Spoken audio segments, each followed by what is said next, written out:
الرحمن الرحیم الحمدللہ رب العالمین الصلاۃ والسلام علی اشرف الانبیاء والمرسلین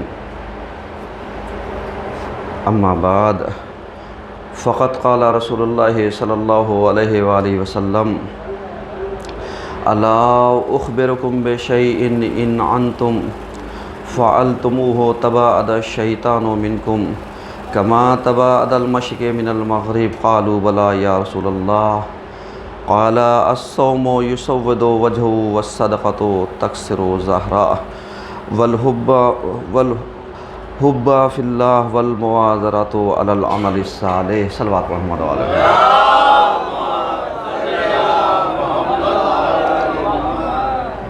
عزیزان گرامی، آج کے پہلے خطبے میں سلسلہ مباحث کو آگے بڑھاتے ہوئے ہماری گفتگو اس عنوان پر جاری ہے کہ ماہ سازندگی و بندگی. چونکہ ہم نے ماہ رمضان کے پہلے ہفتے سے نئے موضوع کا آغاز کیا تھا اور الحمدللہ ماہ رمضان بحسن خوبی اپنے تمام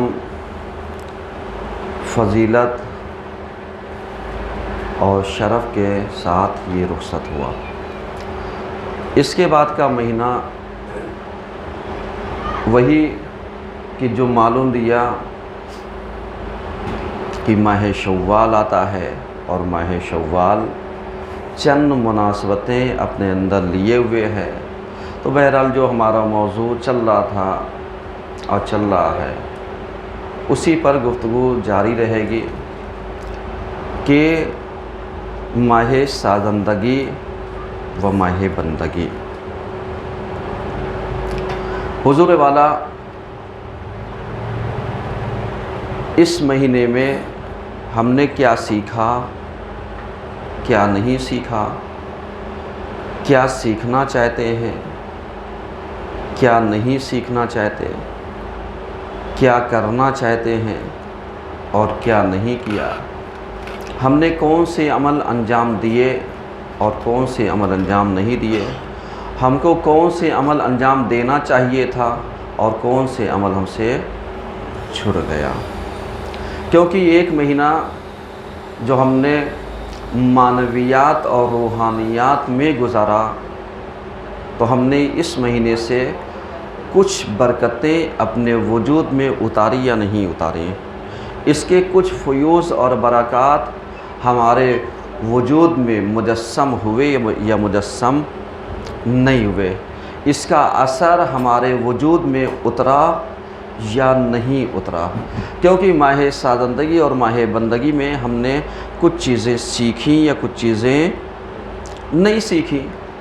اب اگر ہم نے جو چیز سیکھی تو کیا بچا کر کے رکھا، اور جو چیز نہیں سیکھی کیا اس کے بارے میں کوشش کی یا کوشش نہیں کی.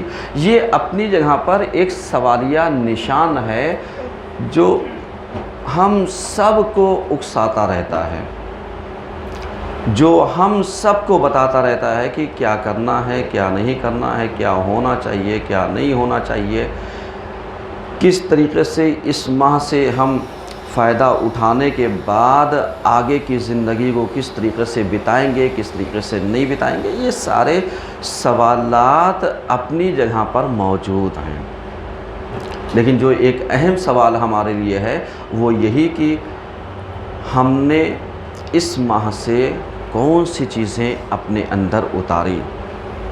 آیا شب قدر کی برکتوں کو اتارا کہ جہاں پر ہم نے شب قدر کیا، جہاں پر ہماری تقدیریں لکھی گئیں اور تقدیریں لکھنے کے بعد ہم نے خالی نامنیشن کرا دیا اور نامنیٹ ہونے کے بعد ہم سوچے بس کامیاب ہو گئے.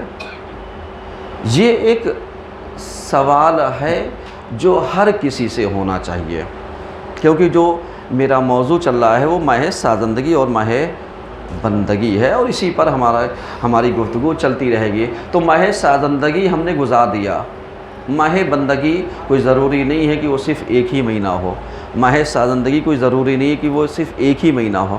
یہ جتنا موقع اللہ نے ہمیں دیا ہے، جتنی ہماری عمر مبارک ہے، ہم اس کو کیا کریں گے؟ استعمال کریں گے، تاکہ ہماری یہ بابرکت زندگی سازندگی کا ایک نمونہ بنے، تاکہ ہم کچھ بن سکیں، کچھ سنور سکیں، اپنے آپ کو کچھ بنا سکیں. جیسے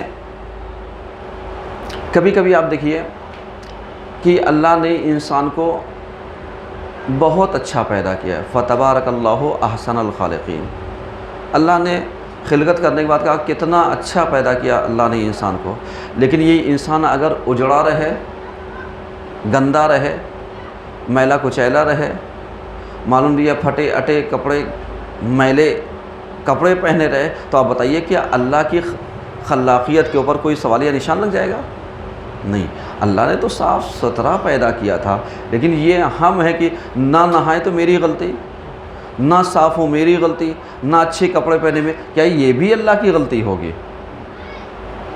غور کر رہیے، میں ایک مثال دے رہا ہوں. کیوں مثال دی؟ اس لیے تاکہ آپ اس کے ذریعے سمجھیے کہ اللہ نے جب پیدا کر دیا ہے تو پیدا کرنے کے بعد اب ہماری بھی ذمہ داری یہ ہے کہ صاف ستھرے بنے رہیں، ہماری بھی ذمہ داری ہے کہ ہم اچھے دکھیں، ہماری بھی ذمہ داری ہے کہ اپنے بالوں کو مرتب رکھیں، اپنی داڑھیوں کو مرتب رکھیں، اپنے رہن سہن کو اچھے سے بتائیں، مرتب رکھیں. کیوں؟ اس مرتب زندگی کا مطلب ہی یہی ہوتا ہے کہ ہم نے آپ کو سنوارا، ہم نے اپنے آپ کو سنوارنے کی کوشش کی، اچھا دکھنے کی اور دکھانے کی کوشش کی. اب ایسی آ رہی ہے عبادات ہیں. عبادات میں اللہ کی عبادت سب اپنی جگہ پر حسن رکھتی ہیں، سب اپنی جگہ پر حسنات اور نیکیات ہیں، سب اپنی جگہ پر خوبیاں لیے ہوئے ہیں. لیکن کیا خوبیاں لیے ہونے کا مطلب یہی ہے کہ ہم ان خوبیوں سے منہ موڑ لیں، ہم ان خوبیوں سے فائدہ نہ اٹھائیں؟ کیا ایسے ہی ہے؟ آپ کہیں گے نہیں. جب تک آپ انجام نہیں دیں گے، ہم اور آپ اس چیز کو انجام نہیں دیں گے، تب تک یہ نہیں کہا جائے گا کہ ہم نے نیکیاں انجام دیں. نیکیاں تو بہت ہیں لیکن کرنے والے کم ہیں. نیکیوں کا دروازہ کھلا ہے لیکن دروازے میں انٹری کرنے والے کم ہیں. نیکیوں کا بازار سجا ہوا ہے لیکن بازار میں آمد لوگوں کی کیا ہے؟ کم ہے. معلوم ہے نیکیوں کا ایک انبار لگا ہوا ہے لیکن اس سے استفادہ کرنے والے اور اس کو حاصل کرنے والے کم ہیں. صحیح ہے. تو جب ساری چیزیں یہاں پر موجود ہیں تو ہمیں کیا کرنا چاہیے؟ ہمیں ان نیکیوں سے فائدہ اٹھانا چاہیے اور فائدہ اٹھانے کی کوشش کرنی چاہیے. کیونکہ جب ہم فائدہ اٹھانے کی کوشش کریں گے تو نتیجہ کیا ہوگا؟ نتیجہ یہ ہوگا کہ پھر ہم اپنے آپ کو سنواریں گے، ہم اپنے آپ کو آراستہ کریں گے، ہم اپنے آپ کو مجبور کریں گے کہ یہ نیکیوں کو حاصل کرنے کے لیے یہ نفس ہمارا کیا کرے؟ مجبور ہو جائے. اور اگر ہم اس کو مجبور نہیں کرتے تو معلوم دیا کہ اگر کوئی در اللہ پر، در اہل بیت پر اپنے سر کو نہیں جھکاتا تو وہ در شیطان پر سر ضرور جھکاتا ہے. سمجھ رہے ہیں؟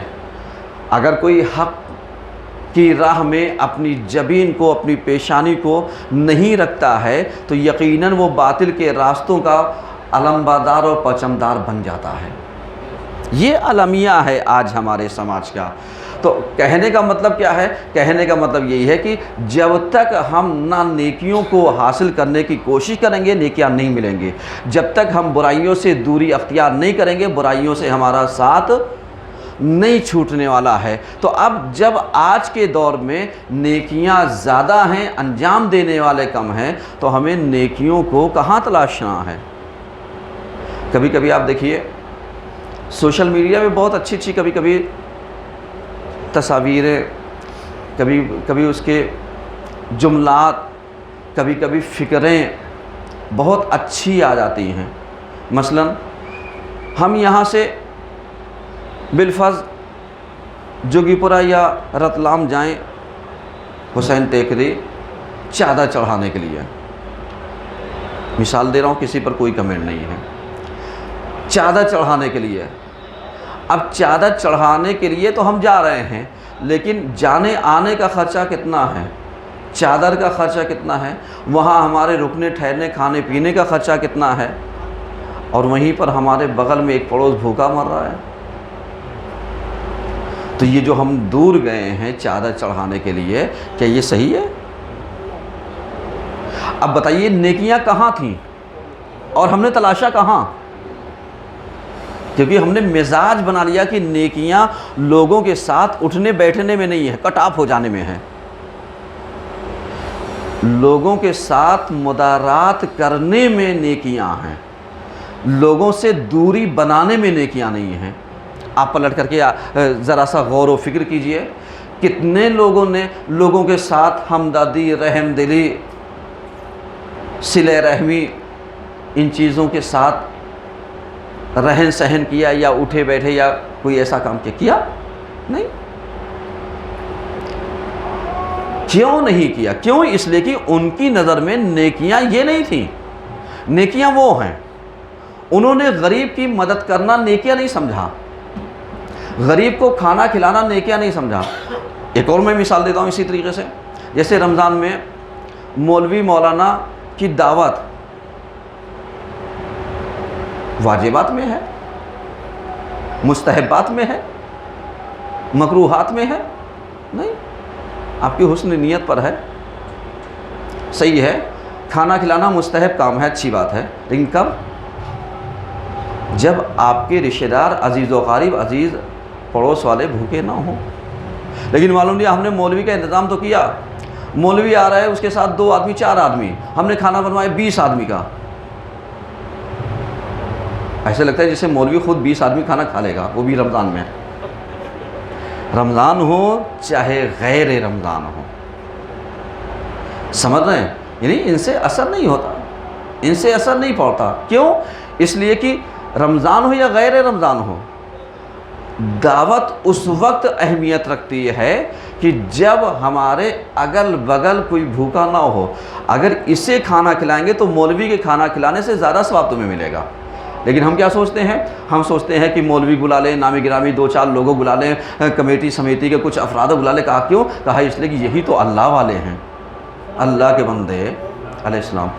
اللہ والے خالی یہ نہیں ہیں، اللہ والے وہ بھی غریب ہے جس کے پاس پہننے کے لیے کپڑا بھی نہیں ہے، اللہ والا وہ بھی ہے جس کے پاس کوئی اچھا لباس نہیں ہے، لیکن جب وہ مسجد میں آتا ہے تو یہاں پر سب اللہ والے ہیں، نہ کوئی امیر رہ گیا، نہ کوئی غریب رہ گیا، نہ کوئی حاکم رہ گیا، نہ کوئی رعایا رہ گیا۔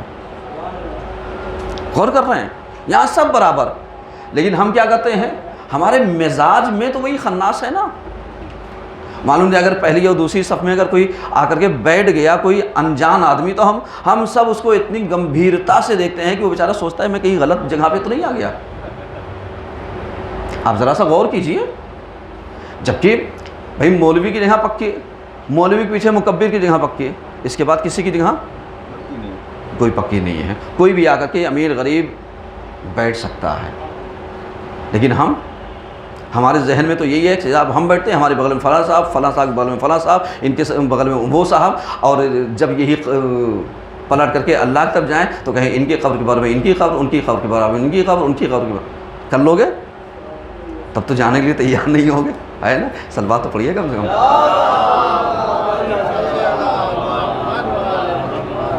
دیکھیے، میں مثال دے کر کے بات سمجھانا چاہتا ہوں، صرف اس لیے کہ ماہ سازندگی، ماہ بندگی، ہمیں کیا کرنا چاہیے؟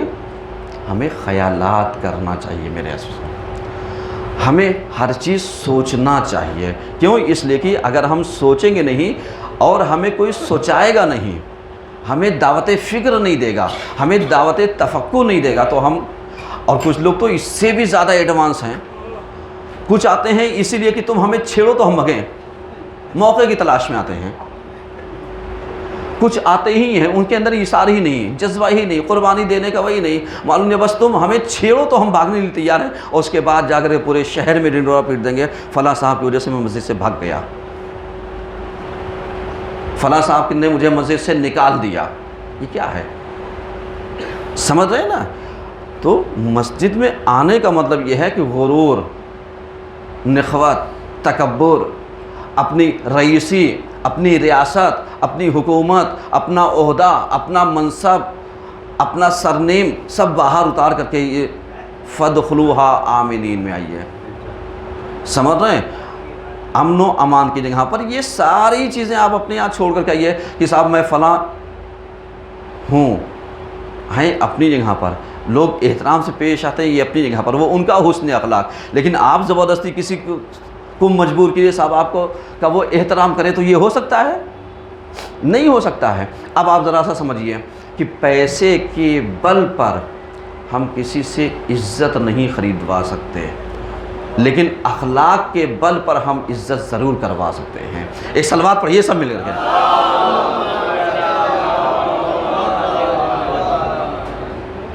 غور کر رہے ہیں؟ ذرا سا آپ سوچئے گا. اور آج ہم کیا سوچتے ہیں؟ ہم سوچتے ہیں اگر ہم پیسے والے تو صاحب بڑے مالدار ہیں. ارے مالدار اپنی جگہ پہ ہو گئے. یہاں پر مالداری، نماز میں مالداری کام نہیں آئے گی، عہدہ کام نہیں آئے گا. ہمیں اچھے اچھے مولویوں کو ہم نے دیکھا ہے، مولوی مولانا مجتہد الی آخر، جو اپنے آپ کو ایک خادم کہلوانے میں فخر محسوس کرتے ہیں، آیت اللہ کہلوانے میں فخر نہیں محسوس کرتے.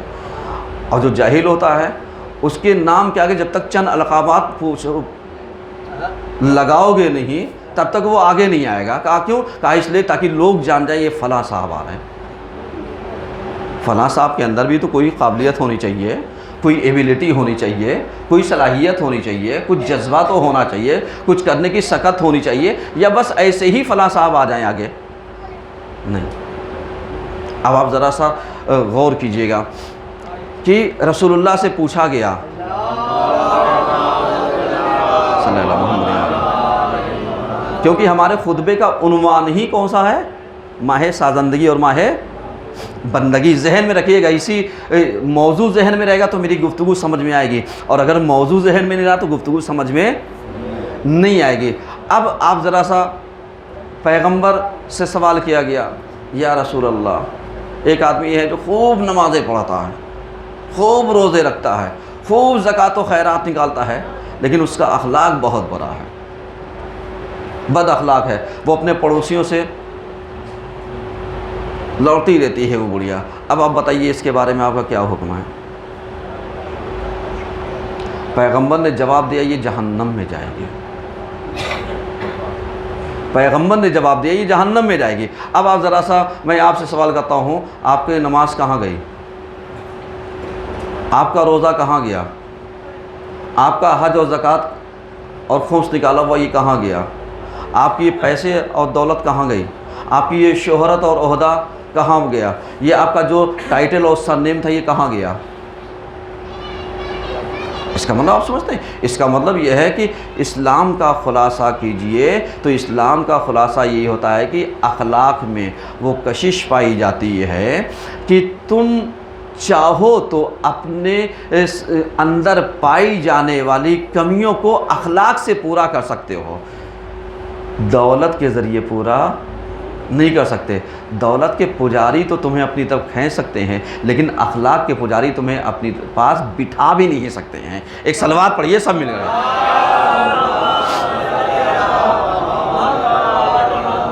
بس آخر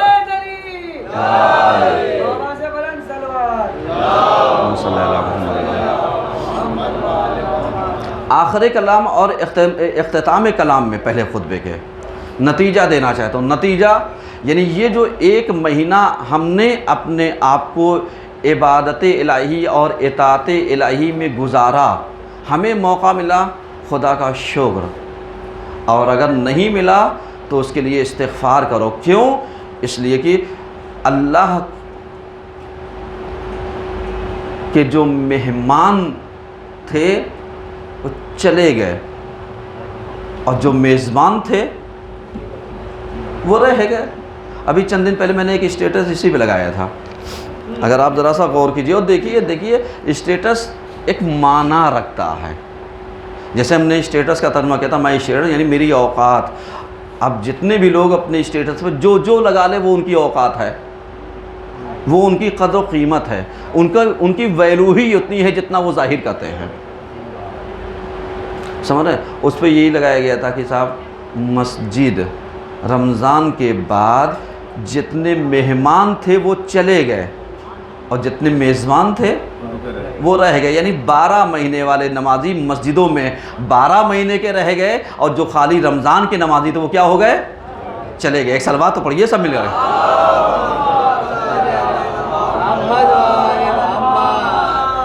سمجھ رہے ہیں؟ تو اب ہمارے یہاں آپ دیکھیے تعداد اچھی ہے نمازیوں کی، ایسا نہیں ہے، لیکن ایک اسی میں سے تیسری کیٹیگری بھی ہمارے یہاں سامنے آئی کہ جو پورے مہینے میں جمعے کے علاوہ کسی اس میں دکھائی نہیں دیے.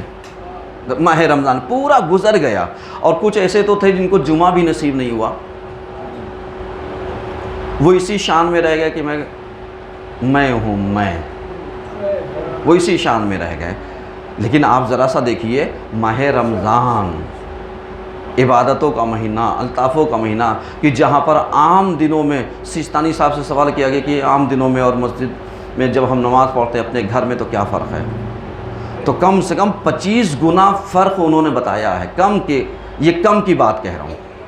یعنی اگر آپ مسجد آ کر کے فرادہ نماز پڑھتے ہیں تو کم سے کم 25 گنا برابر ہے. 25 گنا مطلب یعنی اگر آپ صبح کی نماز 25 بار گھر پڑھیے اور 2 رکعت آ کر کے مسجد میں فرادہ پڑھ لیجئے، ثواب برابر ہے. وہاں 25 مرتبہ پڑھنے میں کتنا ٹائم آپ کو جائے گا؟ کم سے کم 50-55 منٹ جائے گا، 1 گھنٹہ. صحیح ہے نا؟ اتنا جائے گا. اور یہاں پر 2 منٹ پڑھنے میں کتنا جائے گا؟ کم سے کم 5 منٹ جائے گا. اب جب 5 منٹ کو 50 پہ وہ کر دیے تو وقت بھی کم ملا، ثواب بھی زیادہ، اور اگر یہ جماعت مل گئی تو، اور اگر افراد زیادہ ہو گئے تو پھر ان لمیٹڈ ہو گیا. تو اب آپ سوچئے مسجد میں آنے کا فائدہ ہے یا مسجد کو چھوڑ دینے میں فائدہ ہے؟ یہ لمحہ فکریہ آپ سب کے لیے، کیونکہ یہ ماہ سازندگی ہے اور ماہ بندگی ہے. اعوذ باللہ من الشیطان الرجیم، بسم اللہ الرحمن الرحیم. والعصر ان الانسان لفی خسر الا الذین آمنوا وعملوا الصالحات وتواصوا بالحق وتواصوا بالصبر.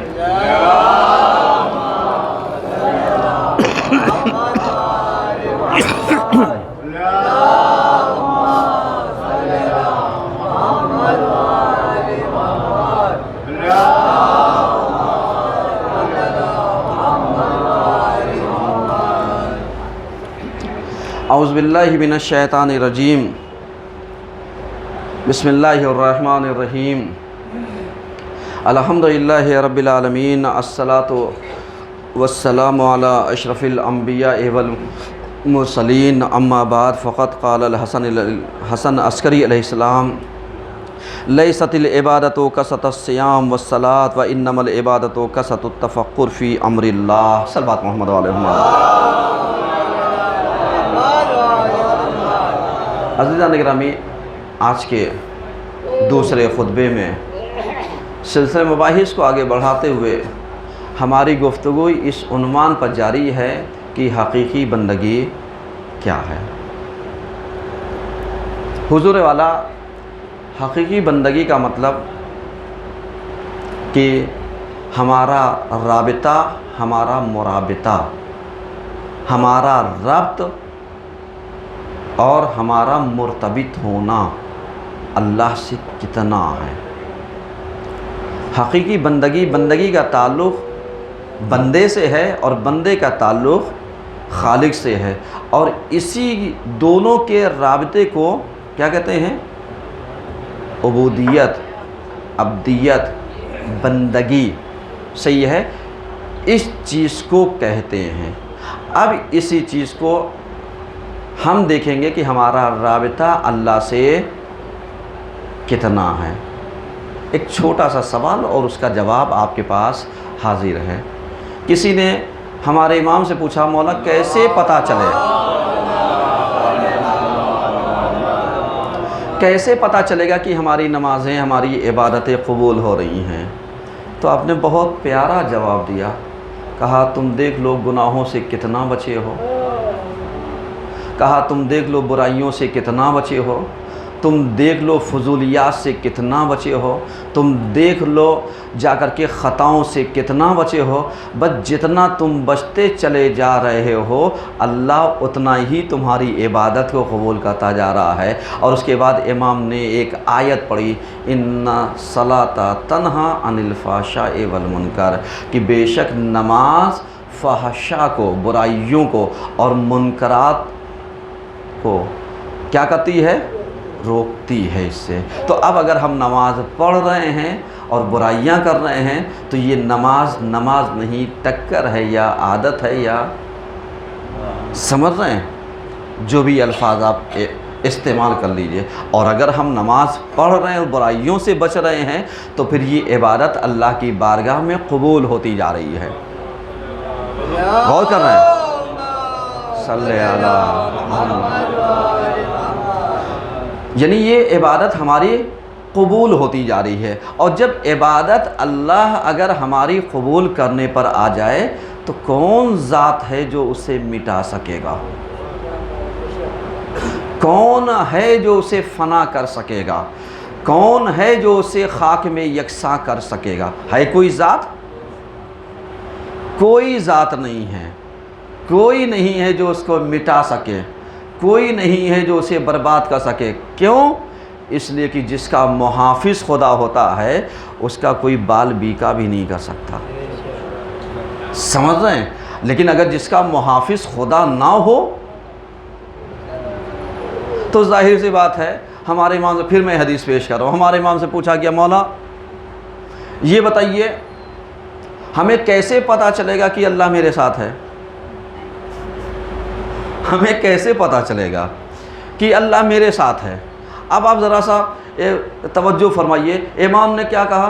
امام نے کہا یہ دیکھ تو اللہ سے کتنا ڈرتا ہے، اور یہ دیکھ تجھ سے مخلوقات خدا کتنی ڈرتی ہے۔ سمجھ میں نہیں آیا نا؟ میں الفاظ چینج کرتا ہوں اس طریقے سے کہ امام نے کہا کہ جو اللہ سے ڈرتا ہے وہ کسی سے نہیں ڈرتا، اور جو اللہ سے نہیں ڈرتا وہ ہر کسی سے ڈرتا ہے۔ ایک صلوات تو پڑھیے سب مل کر۔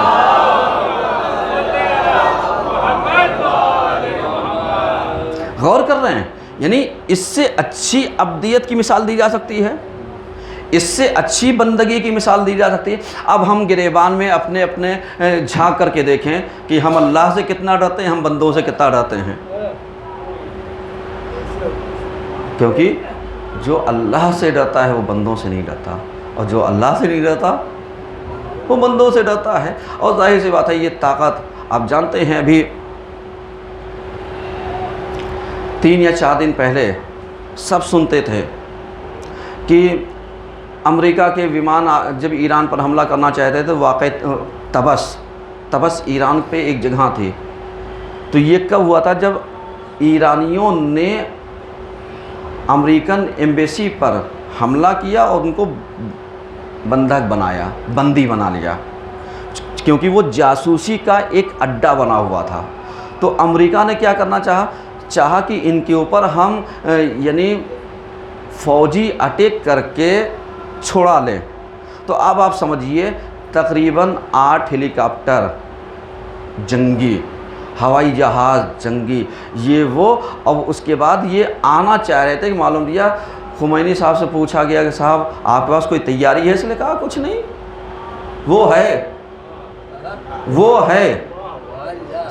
اور اس کے بعد آپ نے تسبیح پڑھنا شروع کی، بس تسبیح پڑھنا شروع کیا تھا، دیکھا شن، یہ جو ریت ہوتی ہے، اس کا طوفان آیا، جتنے بھی پائلٹ تھے ان کو کچھ نہیں دکھا، یہ آپس میں ٹکرا گئے۔ آپ بتائیے خمینی صاحب کوئی معصوم تھے؟ لیکن کیا کہنا، خدائی طاقت میں کتنا دم ہوتا ہے یہ دکھا دیا۔ اس کے بعد سے امریکہ سمجھ گیا کہ ایران کے پاس کوئی ایسی ویسی طاقت نہیں ہے، بلکہ ان کے پاس خدائی طاقت ہے۔ یہ اس وقت، یہ واقعہ جانتے ہیں کب کا ہے؟ یہ تقریباً سن 80 کے آس پاس کا ہے، یعنی جب انقلاب آیا تھا، یعنی 1979 کا یہ واقعہ ہے، اور یہی اپریل میں ہوا، شاید 24 یا 25 اپریل کا۔ یہ میں اس لیے بتا دے رہا ہوں تاکہ آپ جا کر کے دیکھیے گا۔ تو اب حقیقی بندگی کیا ہے؟ یہی ہے بندے کی، ایک میں نے مثال دی، اور ایسی بہت سارے واقعات خمینی صاحب کے پائے جاتے ہیں، امام راحل کے۔ ہم لوگ سوچتے ہیں معصومین، صلوات تو پڑھیے کم سے کم۔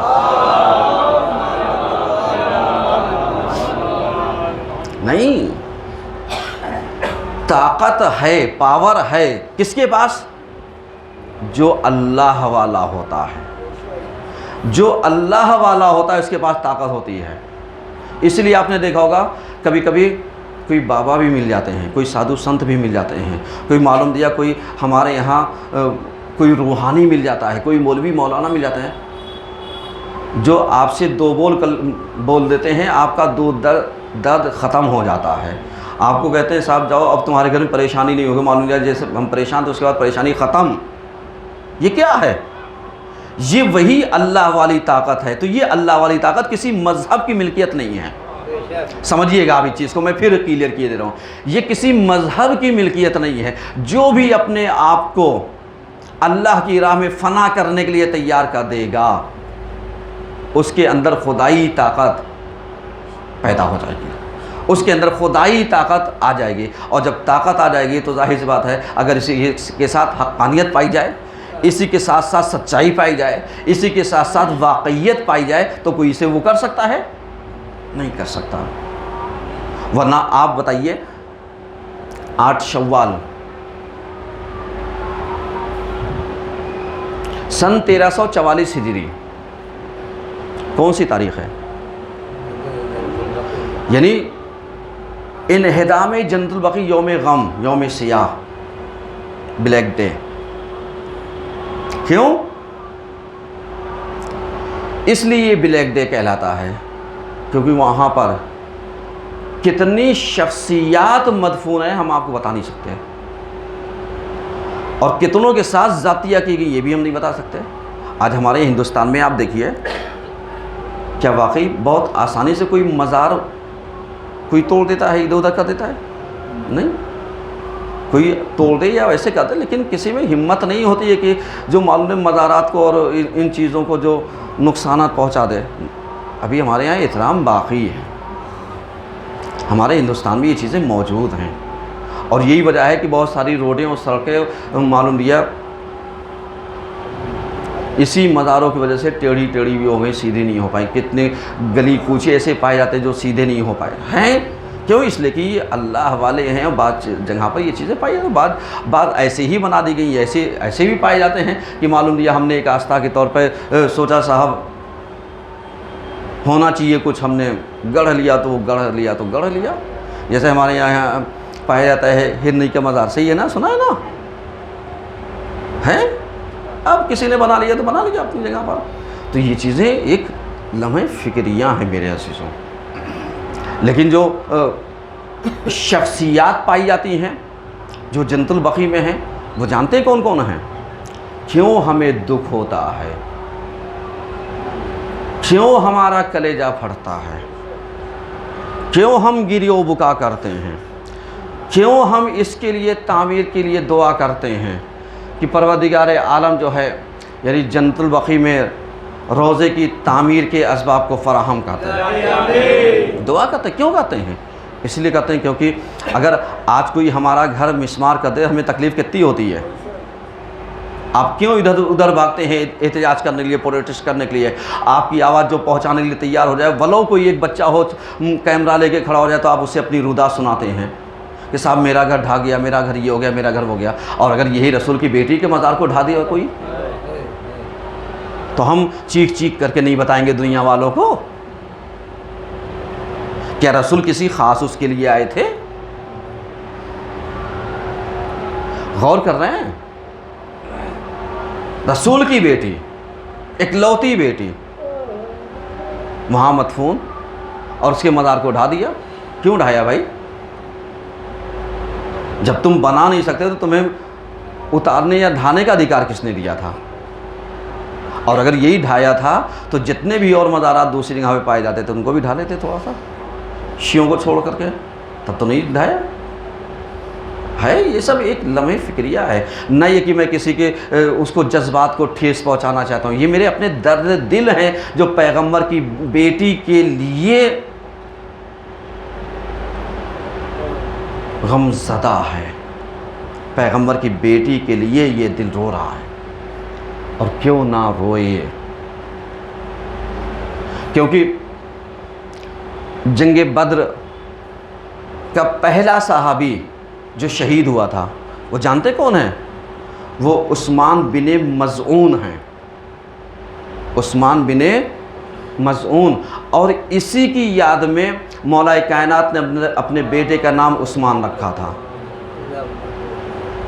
سمجھیے گا، اسی کی یاد میں، تاکہ جنگ بدر کا پہلا صحابی جو شہید تھا اس کی یاد تازہ رہے، اس کی یاد باقی رہے۔ اور پیغمبر نے حکم دے کر کے کیا کیا تھا؟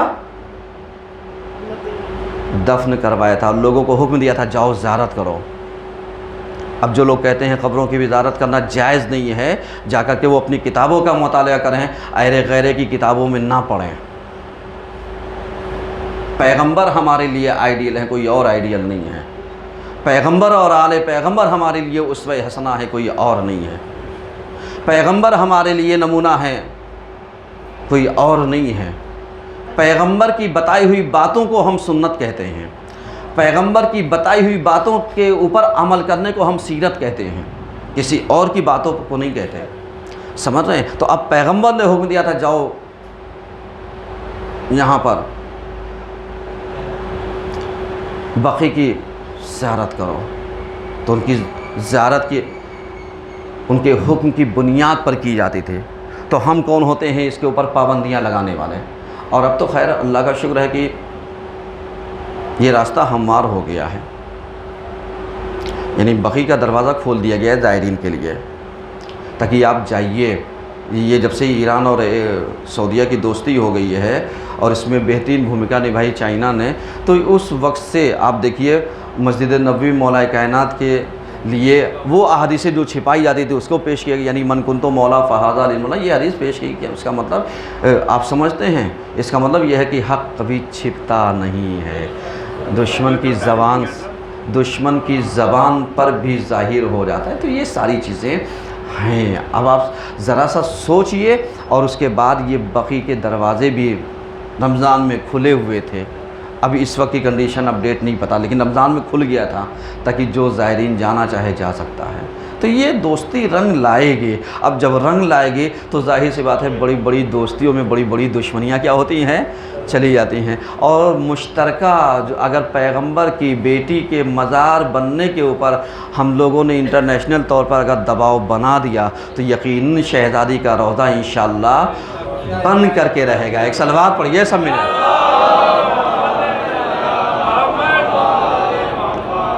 سمجھ رہے ہیں کیوں؟ اس لیے کہ یہ 100 سال ہو رہے ہیں۔ شہزادی کا مزار 2 بار ڈھایا گیا ہے، ایک بار نہیں 2 بار۔ سب سے پہلی بار ڈھایا گیا سن 1220 ہجری میں، اس کے بعد سلطان محمود ثانی نے اس پر بعض مزارات بنوا دیے تھے۔ اس کے بعد یہ دوبارہ جب ڈھایا گیا ہے 1344 ہجری، 8 شوال 1344 ہجری میں یہ ڈھایا گیا۔ اور جب یہ ڈھایا گیا تو اب آپ سمجھ لیجئے کہ ابھی تک یہ مسمار پڑا ہوا ہے۔ یہاں پر جانتے ہیں ہمارے دوسرے امام، ہمارے چوتھے امام، ہمارے 5ویں امام، ہمارے 6ٹھے امام، یہ شخصیات ہیں۔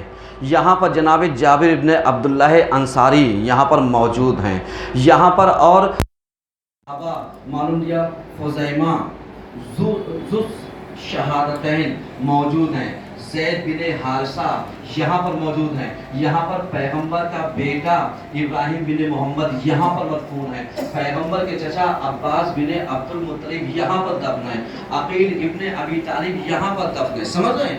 اور اس کے علاوہ پیغمبر کی پھوپھیاں یہاں پر دفن ہیں، اور اس کے علاوہ جناب ام البنین مادر مولا عباس یہاں پر دفن ہے. اس کے علاوہ اور بھی یعنی صحابہ تابعین یہاں پر دفن ہے. تو خالی مزارات میں یہ نہیں ہے, بہت سارے افراد پائے جاتے ہیں. آپ سوچئے کبھی وہ بیٹے کہ جو پیسہ کما لیتے ہیں اور اپنا عالیشان مکان بنوا لے, اور باپ کا مکان مسمار رہنے دے, تو ہر کوئی کیا کہے گا کہ خود تو کتنے عالیشان میں ہو, جس نے تجھے وجود بخشا اسی کے گھر کے اوپر تاریکی ہے. تو یہی تو ہے کہ معلوم پیغمبر کا روضہ دیکھیے, کتنا عالیشان, لائٹیں دیکھیے کتنی عالیشان, وہاں پر جا کر کے سب زائرین جاتے ہیں, سب کو چھوٹے کتنا وہ ہے. لیکن انہی کی بیٹی کو, انہی کے چچا کو, انہی کی پھوپھیاں کو, انہی کے بیٹوں کو, انہی کے اولادوں کو, انہی کے صحابیوں کو, انہی کے تابعین کو, تابعین کو جا کر کے دیکھیے. تو جو ان سے منسوخ تھے ان کے لیے بھی تو راستہ ہموار کر دیجیے.